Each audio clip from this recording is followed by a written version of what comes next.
Hi friends, இன்றைக்கி ஒரு சோம்பேறித்தனமான நாளே சொல்லலாம். ஏன்னா அந்த அளவுக்கு பயங்கரமாக டயர்டாக இருந்தது. ஹோம் ஃபுட்க்கு தேவையான இஞ்சி பூண்டு பதார்த்தம்லாம் அப்படி அப்படியே இருக்குது. எல்லாமே பார்த்திங்கன்னா பேக் பண்ணி வைக்கணும். இதுக்கு நடுவில் பார்த்திங்கன்னா ஆர்டர் ஒன்று வந்தது. அதை வந்து மன்னவர் தான் ரெடி பண்ணி கொடுத்துருந்துருக்காரு. இன்றைக்கான சமையலும் அவரை தான் வெஜிடபிள் ரைஸ் தான் செஞ்சுன்னு இருக்காரு. எண்ணெய் ஊற்றிட்டு பட்டை லவங்க ஏலக்காய் போட்டு தாளித்து வெங்காயம் பொன்னிறமானவனே தக்காளி தேவையான அளவு வெஜிடபிள்ஸ் உங்களுக்கு எந்த வெஜிடபிள் தேவையோ அதை வந்து சேர்த்துக்குங்க. இந்த வெஜிடபிள் ரைஸ் பார்த்திங்கன்னா எங்களுடைய ஸ்டைலில் வந்து செஞ்சுருக்கோம். இதில் வந்து இஞ்சி பூண்டு பேஸ்ட்டு, உப்பு, மிளகாத்தூள், மஞ்சள் பொடி, இது கூடவே மீல் மேக்கரும் வந்து சேர்த்துக்குங்க. இது ஆப்ஷனல் தான்.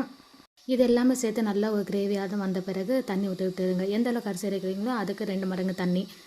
தயிர் வந்து கண்டிப்பாக சேர்த்துக்குங்க. சாப்பாடு பார்த்திங்கன்னா நல்லா சாஃப்டாக இருக்கும்.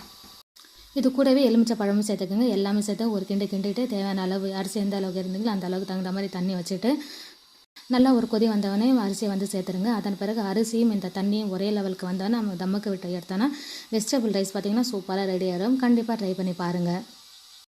இன்றைக்கி சூப்பரான சமையல் சூப்பராகவே ரெடி ஆகிடுச்சு. வீடியோ பிடிச்சிருந்தா லைக் ஒன்று கொடுத்துருங்க. மறக்காமல் நம்ம சேனலை சப்ஸ்கிரைப் பண்ணிக்கோங்க. Bye friends.